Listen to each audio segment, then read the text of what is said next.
My name's Justin Jenkins. I've been farming rice since 2008. This is our family rice dryer. It was built in 1932, or started in 1932. It's been in constant production since 1938.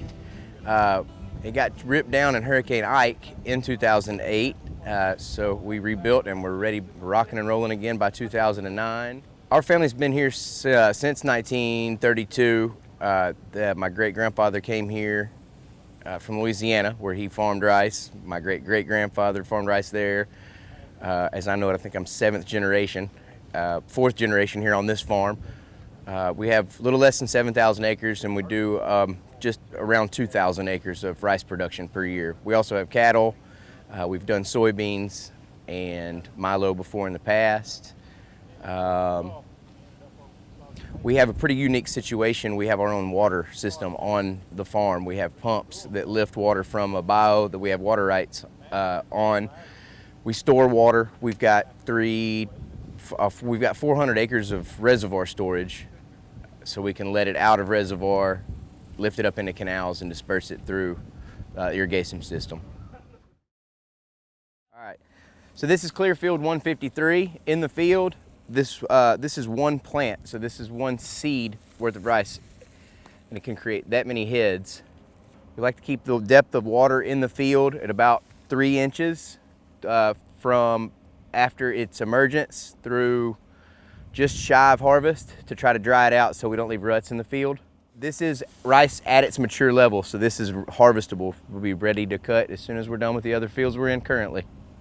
Rice has a ratoon crop. After the first crop, the plant starts to grow again from the base, creating a second harvest.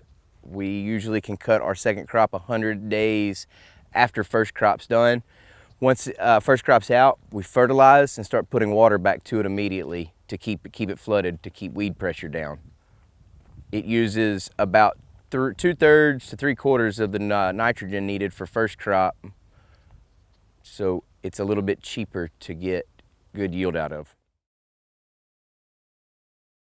All right, I'm Jeffrey Leger, owner of Twin County Air Ag, and I've been in the rice industry all my life. I've been flying since '73. So I've got 47 years in this business and everything. My dad was a rice farmer, so I grew up in the rice industry and everything. And we're 100% ag. We do everything that you can do with an airplane that they can't do with ground equipment. We do it. So, I mean, that's mainly our business. We plant, yeah, we plant, we seed from there, we fertilize it, we spray it. We actually do it all. I mean, we can do it all. The new technology they got, a lot of them drill it, which is good. Because if they drill the crop and get a good stand, they'll spend, we take care of it and everything. So everything is modernized. From the time we started, we had flaggers. Now we got GPS on all our airplanes, and it's really good. It's made things a lot easier for us. With these bigger airplanes we've got, I think we can put almost 3,000 pounds of rice in it. Fertilized, we've had up to 5,000 pounds in them. They make bigger airplanes, but this kind of suits us and everything. We've got 600 gallons, and we pretty much can haul 600 in them all the time. So it's cut down our work a lot, because the airplanes we had before were 400 gallons. And we unloaded hopper bottoms with fertilizer, and you're looking at 25 loads off of a truck. Now we can do it in 14 loads.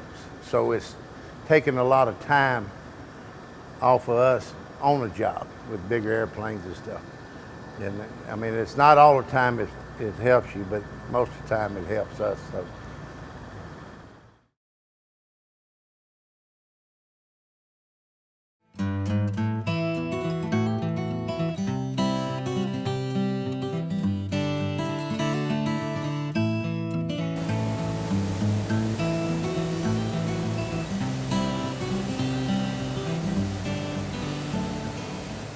Once the rice comes in from the field, it's dumped into this pit where augers take it to elevators, where it lifts it up. We run it through a cleaning system, comes back down, runs through the dryer unit, then comes back down to go back up and out to the tanks to permanent storage.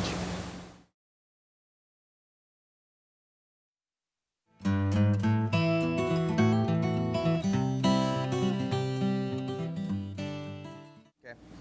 Rice coming in from the field, rough. Paddy comes in with the hull on it. They take the hull off to make it brown rice. Brown rice still has the bran on, and then post having the bran on, it's white rice. So what you're buying in the store would be either this or branless and enriched with nutrient white rice.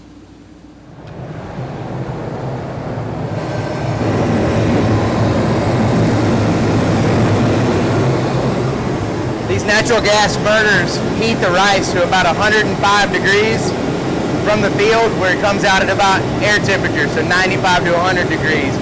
If you heat it any hotter, it'll get brittle and break in the milling process.